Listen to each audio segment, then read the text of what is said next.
Oi pessoal, tudo bem? Eu e o Marcelo vamos falar hoje sobre o nosso artigo e o título dele é A Transferência de Calor por Convecção Natural e Transição de Camada Limite para Cilindros Verticais Aquecidos. O tema principal do nosso artigo é a convecção natural em cilindros aquecidos. Só que o que acontece? Esse tema já foi muito explorado, só que ele possui algumas deficiências, e são essas deficiências que a gente vai estudar aqui no nosso artigo.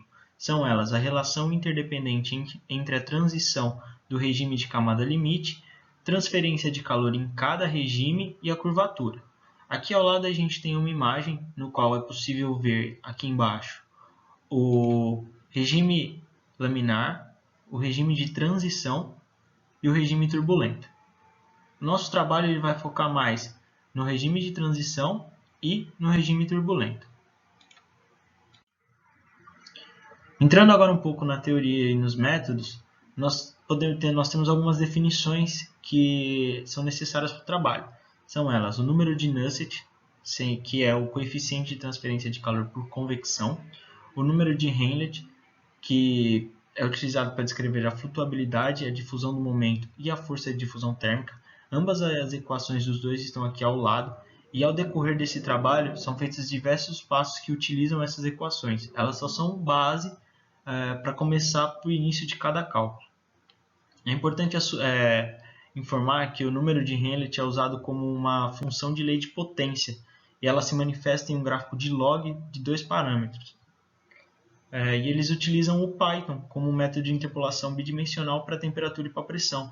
E com isso eles conseguem avaliar as propriedades do fluido estudado, que nesse caso aqui, nesse artigo, é a água pura.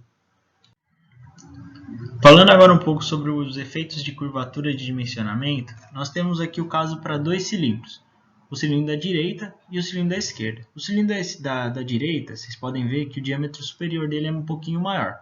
O que acontece? Conforme o diâmetro dele é maior, a gente tem um diâmetro que ele aumentando, quanto maior for esse diâmetro, mais a condição limite vai se assemelhar de uma placa plana.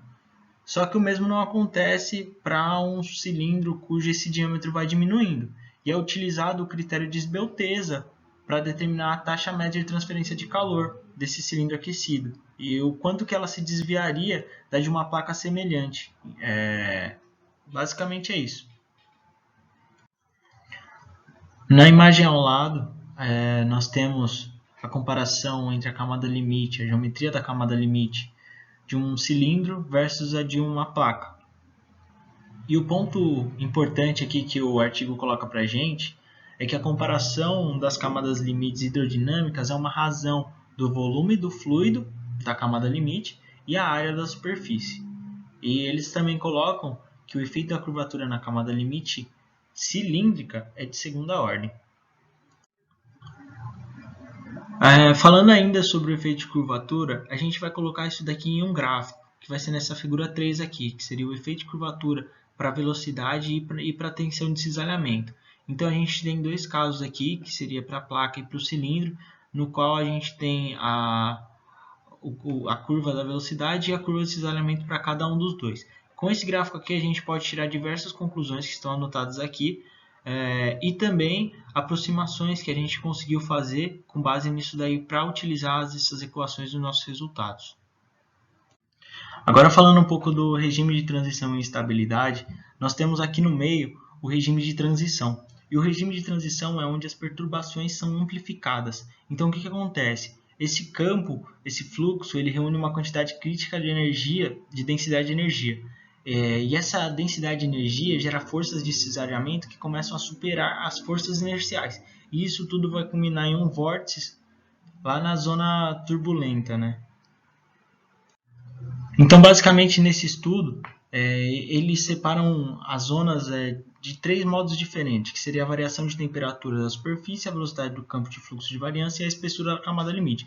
Eu vou focar mais em falar da temperatura de superfície, no qual a gente tem o gráfico ao lado. O que a gente pode absorver desse gráfico?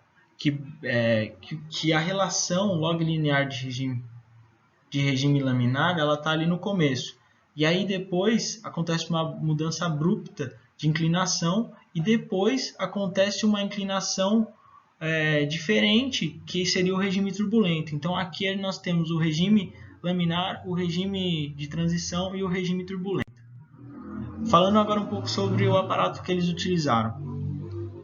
Aqui nós temos a imagem dele, é um tanque de 67 litros, que tem uma câmera, tem um laser, e basicamente essa haste ali no meio ela vai aquecer, e esse daqui é o fluxo de convecção que vai ficar.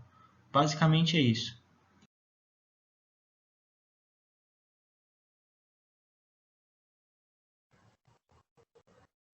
Oi, eu sou o Marcelo e eu vou falar um pouco sobre os resultados desse estudo, desse artigo que o Vinícius estava apresentando. Um pouco antes de eu entrar direto nos resultados, eu acho que o Vinícius já deixou um pouco isso claro, mas eu quero falar sobre um pouco do objetivo desse artigo, desse estudo. Esse estudo ele produziu a primeira correlação contínua de transferência de calor. Essa transferência de calor ela é dependente da curvatura, que é aquela situação que o Vinícius falou. Quanto maior o diâmetro, eu posso comparar com uma placa, mas conforme o meu diâmetro vai diminuindo, o diâmetro do cilindro vai diminuindo, a curvatura passa a ser cada vez mais importante nessas questões. Então, essa transferência de calor ela é dependente da curvatura, abrangendo os regimes da camada limite laminar, da camada de transição e da camada ali turbulenta para os fluxos, onde ocorre uma convecção natural adjacente a esses cilindros. E esses cilindros são aquecidos e estão na posição vertical. Como parte dessa correlação entre essas situações que eu citei, uma expressão foi desenvolvida pelos autores desse estudo, desse artigo. Para determinar essas expressões para cada um desses tipos de camada, eles usaram vários tipos de métodos e tipos de dados independentes, métodos que alguns eles mesmos criaram, para prever uma transição do regime da camada limite, tendo em função da curvatura, certo?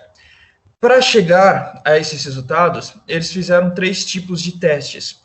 Mas antes de realizar os 3 tipos de testes, eles precisavam de um indicador que fosse adequado, no caso, o RAX.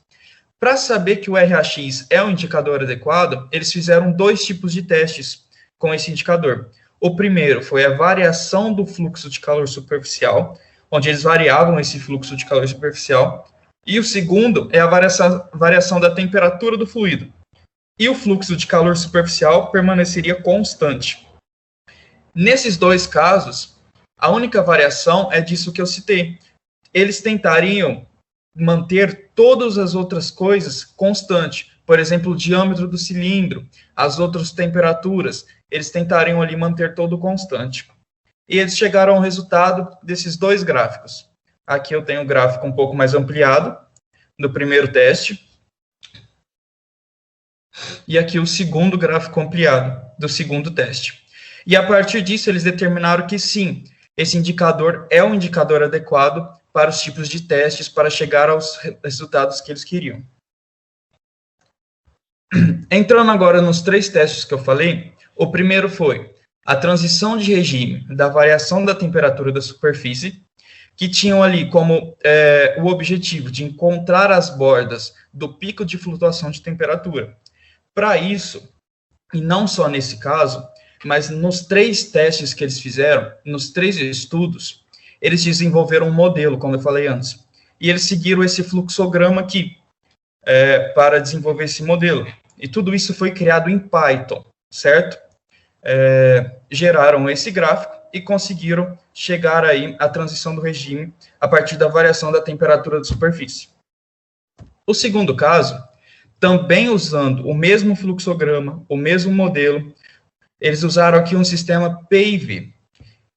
E aqui eles tinham a oportunidade de ver como o regime laminar teórico evoluiria em qualquer escala de comprimento, sem quaisquer efeitos turbulentos.